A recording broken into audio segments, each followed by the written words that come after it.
Je vois tellement de personnes en quête de leur véritable nature, en quête depuis des années et des années, depuis des lustres, qui passent d'un enseignement à un autre parfois, qui passent d'une vidéo à une autre, d'un livre à un autre, toujours à chercher et à ne rien trouver, et à ne pas vouloir rester avec le rien trouvé.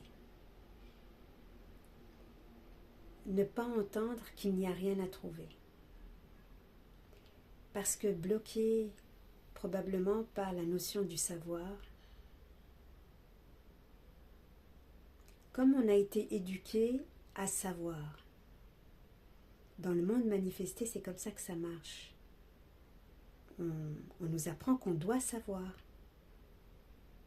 On ne sait pas quelque chose, on cherche et on trouve. Moi, je ne sais pas faire de gâteau au chocolat, je vais sur Google et je trouve la recette. Ça, c'est le monde manifesté. Et ça se passe comme ça. C'est Dieu qui joue à ça, en fait. Mais dans ce que nous sommes, c'est en amont. C'est au-delà.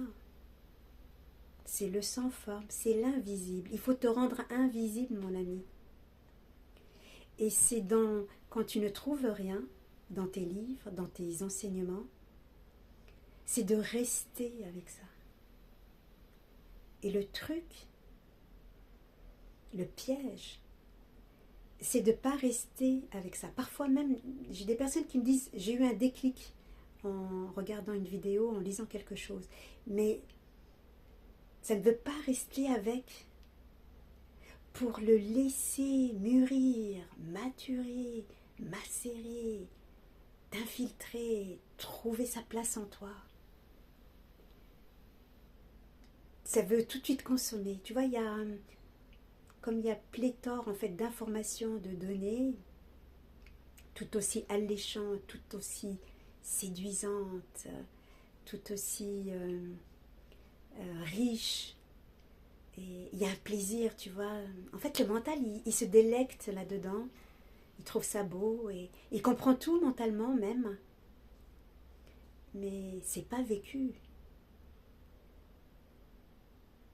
Mais si un tant soit peu, tu restes maintenant avec le fait que tu n'aies rien trouvé.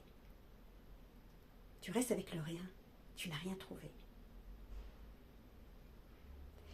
Et peut-être que tu vas ressentir une insatisfaction.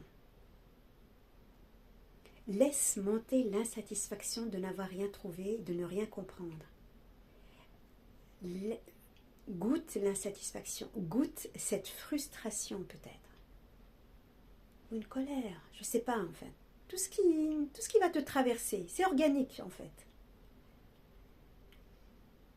Ou ce truc qui te démange parce que tu sais, comme quand on mange et qu'on n'a jamais assez mangé, on croit qu'on a encore faim, tu vois. Alors qu'en fait, on est rassasié. On est déjà rassasié, mais on ne se rend même pas compte qu'on est rassasié. On en veut encore, on consomme. Il y a encore du produit. Ah, il y a encore un truc sympa à voir. Hop, j'y vais.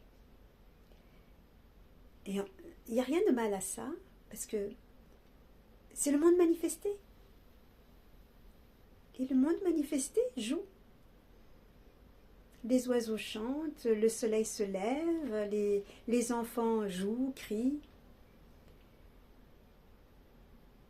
Je cuisine, j'ai brûlé le repas que j'étais en train de faire. Enfin, peu importe, tu vois, c'est le monde manifesté. Il n'y a pas de bien ni de mal, c'est juste ce qui est. Donc, faire de la recherche, ben, c'est comme si tu cuisinais, c'est comme si tu faisais du ménage, c'est comme si tu jardinais. C'est le monde manifesté. Par contre, si quelque chose t'interpelle et tu dis mince, je ne trouve rien. Comme cette personne qui m'a écrit un long message, mais j'ai reçu d'autres messages très très longs où les gens me décrivent leur parcours, par où ils sont passés. Si un temps soit peu, tu relisais le message, tu écrivais tout ce que tu as fait et tu relis tout ça, tu vas voir que c'est du vide.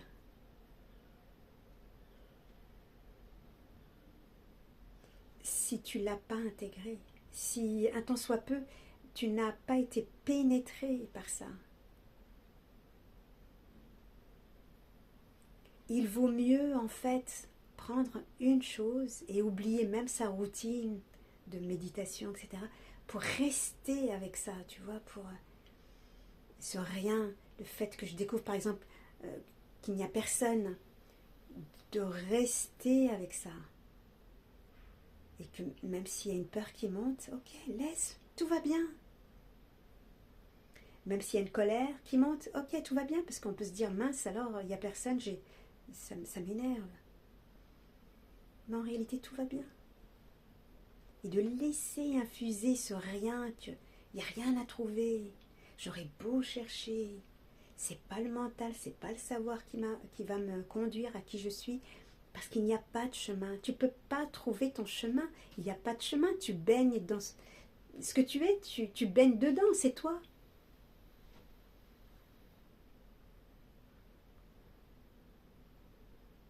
Mais comme c'est trop simple et qu'on a l'habitude de tout compliquer, on a l'habitude de croire qu'il faut analyser, il faut beaucoup d'années d'études.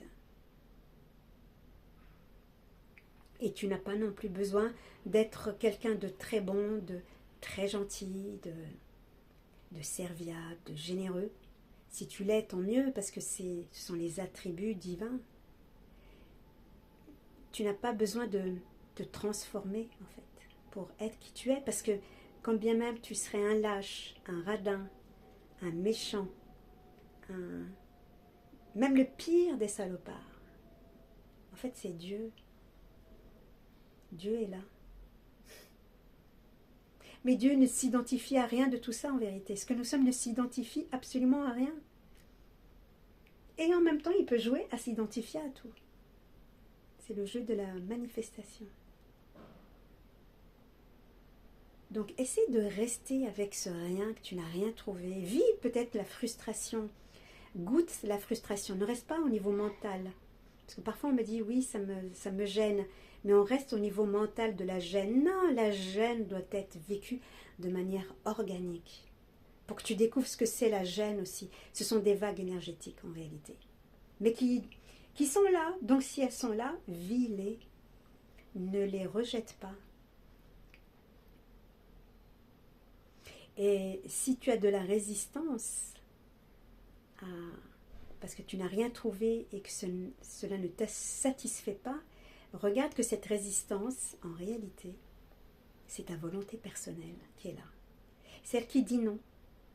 Et c'est ok. Observe-la. C'est comme un enfant qui crie, qui dit non, je ne veux pas aller à la douche. Il dit non. Il résiste. Mais si on fréquente suffisamment cet enfant, petit à petit, en fait, on va l'amadouer. Et il ira à la douche. Parce que quelque chose va lâcher, il va être fatigué.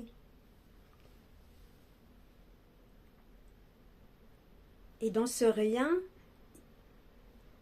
il n'y a pas le temps, il n'y a pas la personne. Parce que, en fait, le temps n'existe que parce que existe la personne. Si je ne crois plus en l'existence d'être une personne séparée, le temps n'existe pas. Donc je tombe dans l'infini en fait, je suis l'infini.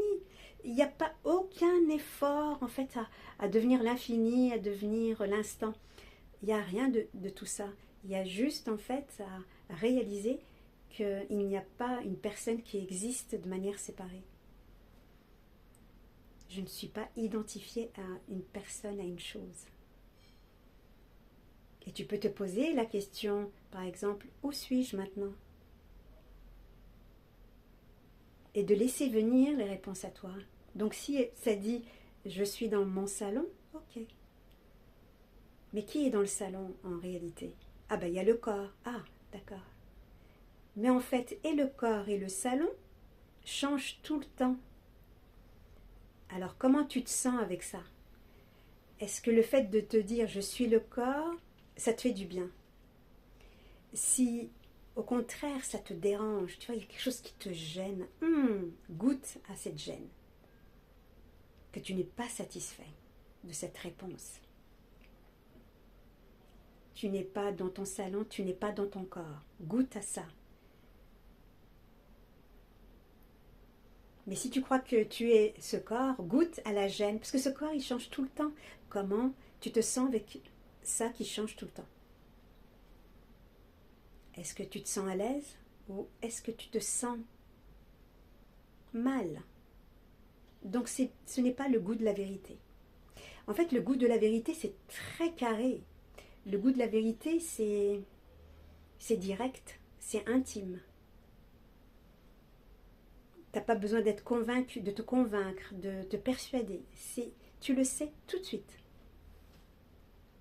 Donc si tu sens que quand tu dis « je suis mon corps », tu ne te sens pas bien, goûte à ça, jusqu'à ce que ça te lâche.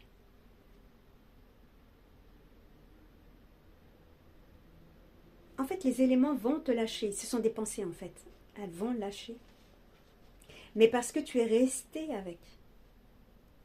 Tu vois, tu es resté avec. Jusqu'à ce que cette démangeaison, tu vois, elle s'affine et que finalement, tu ne crois plus à ce que tu croyais auparavant. La vérité, c'est un laser. La conscience que nous sommes, c'est un laser. C'est là pour toi. Ça t'appelle, toujours. Par amour.